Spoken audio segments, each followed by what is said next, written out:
Hey guys, welcome back to our channel wisdom tooth. तो कैसे हैं आप लोग? आशा करता हूं कि अपने घरों में एकदम सुरक्षित और स्वस्थ होंगे। तो चलिए पिछले लेक्चर को कंटिन्यू करते हैं और कुछ नए कंफ्यूजेबल वर्ड्स के बारे में जानते हैं। तो जो आज मैं शब्द आप लोगों के लिए लेके आया हूं उसमें से कुछ शब्द होमोफोन्स हैं। अब होमोफोन्स होते क्या है? होमोफोन्स वो शब्द होते हैं जिनका प्रोनाउंसिएशन एकदम एक जैसा होता है बट दोनों का मतलब अलग अलग होता है, जैसे कि स्टेयर और स्टेयर। एक स्टेयर का मतलब है घूरना और दूसरे स्टेयर का मतलब है सीढ़ी। अगर दूसरा एग्जांपल लूं, हियर एंड हियर। एक हियर का मतलब है सुनना और एक हियर का मतलब है यहां। तो चलिए शुरू करते हैं। जो पहला सेट ऑफ वर्ड्स है उसमें से पहला शब्द है हियर, HEAR, जिसका मतलब है आवाज सुनाई देना। और जो दूसरा शब्द है वो है लिसन, LISTEN। इसका भी मतलब आवाज सुनाई देने से ही है, बट दोनों शब्दों के मतलब में थोड़ा सा फर्क है। तो चलिए उस फर्क को ढंग से समझने की कोशिश करते हैं। हियर जो है वो एक फिजिकल एट्रीब्यूट है। जब आवाज आपके कानों तक पहुंचती है और आप उसे सुन सकते हैं तो उसे हियरिंग कहते हैं। जबकि जब आप आवाज को ढंग से सुनते हैं, एक्चुअली गौर से सुनते हैं और उसे समझते हैं, तब आप उसे लिसनिंग कहते हैं। तो चलिए इन दोनों को एक एग्जाम्पल में यूज करके ढंग से समझते हैं। अगर मैं कहूं, when I am sitting absent minded in the class, I might be just hearing the teacher, whereas when I pay attention to her, I am actually listening.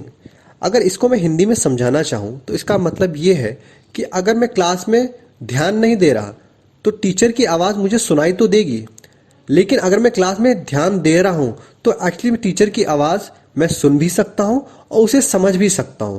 तो जब आप आवाज को सुने और उसे ढंग से समझें तो उसे लिसनिंग कहते हैं। Now coming to the second set of words. The first word is said, SAID, and the second one is told. दोनों का ही मतलब बोलना है, बट दोनों के मतलब में थोड़ा सा फर्क है। दोनों का यूजेज अगर ग्रामर पॉइंट ऑफ व्यू से देखें तो सेड उस सेंटेंस में यूज होगा जहां पे ऑब्जेक्ट नहीं आएगा। अगर मैं एग्जाम्पल से समझना चाहूं तो कुछ इस तरह से होगा, Priya said she would come to the party. Priya ने बोला कि वो पार्टी में आएगी। यहां पे उसने ये बात किसी से बोली नहीं है, बस उसने ये बात कही है। लेकिन अगर मैं टोल्ड यूज करना चाहूं इसी सेंटेंस में तो वो ऐसे यूज होगा, Priya told me that she would come to the party. Priya ने कहा मुझसे कि वो पार्टी में आएगी। तो सेड जो है वो जनरली किसी भी सेंटेंस में यूज होगा, लेकिन टोल्ड जो है वो तब यूज होगा जब हम कोई चीज किसी को कहना चाहे। मतलब सेड में एक रिसीवर नहीं होता है, जबकि टोल्ड में एक रिसीवर की आवश्यकता होती है। Now coming to the third set of words. इसमें हम तीन शब्द लेंगे। जो पहला शब्द है वो है लुक, दूसरा है वॉच और तीसरा है सी, SEE। तीनों का ही मतलब देखना है, बट तीनों के मतलब में थोड़ा थोड़ा सा अंतर है। अगर मैं सी की बात करूं तो सी एक जेनरिक टर्म है। मतलब मैं बहुत सारी चीजों को एक साथ देखता हूं तब मैं सी का इस्तेमाल करता हूं। Example, I saw people walking on the road. मतलब मैंने लोगों को रोड पे चलता हुआ देखा। इसका मतलब मैंने लोगों को भी देखा और रोड पे और भी चीजें देखी, तब मैं सी का इस्तेमाल करूंगा।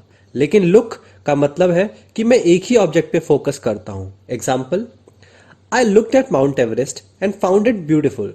इसका मतलब है कि मैंने माउंट एवरेस्ट को देखा और उसे बहुत ही सुंदर पाया। मतलब मेरा फोकस एक ही ऑब्जेक्ट पे है। तीसरा जो शब्द है वो है वॉच। वॉच को जनरली हम वर्ब की तरह भी यूज करते हैं और नाउन की तरह भी यूज करते हैं। जब हम वॉच को नाउन की तरह यूज करते हैं तब उसका मतलब घड़ी होता है, लेकिन जब वर्ब की तरह यूज करते हैं तब उसका मतलब देखना होता है। वॉच, लुक और सी में क्या अंतर है? वॉच जो है वो किसी चीज को एग्जामिन करने के लिए यूज होता है, मतलब उसे उसकी गतिविधियां देखने के लिए यूज होता है, मतलब लॉन्गर पीरियड ऑफ टाइम के लिए यूज होता है। Example, the track leader kept a close watch at all the mountaineers. मतलब ट्रैक का जो लीडर था, ट्रैकिंग करने जब जाते हो उसमें एक लीडर होता है जो बाकियों की गतिविधियों पे एक क्लोज वॉच रखता है। मतलब देखता है कि सब सही से ट्रैकिंग कर रहे हैं कि नहीं कर रहे हैं, या फिर किसी को किसी चीज की जरूरत है कि नहीं जरूरत है। हाँ, एक और बात, वॉच से ही आता है वॉचमैन। हम वॉचमैन को लुकमैन या सीमैन क्यों नहीं कहते? वॉचमैन का काम होता है किसी भी चीज की गतिविधियों पर नजर रखना और बहुत लंबे समय तक के लिए नजर रखना, इसलिए हम उस चीज में वॉच का इस्तेमाल करते हैं, इसलिए watchman. Now coming to the fourth set of words. इसमें जो हम दो शब्द ले रहे हैं, आइडल और आइडल, दोनों का प्रोनाउंसिएशन एक जैसा ही है बट दोनों का मतलब अलग अलग है। तो इसलिए इन्हीं शब्दों को हम होमोफोन्स कहते हैं। जो पहला शब्द है आइडल, IDLE, इसका मतलब है खाली बैठना।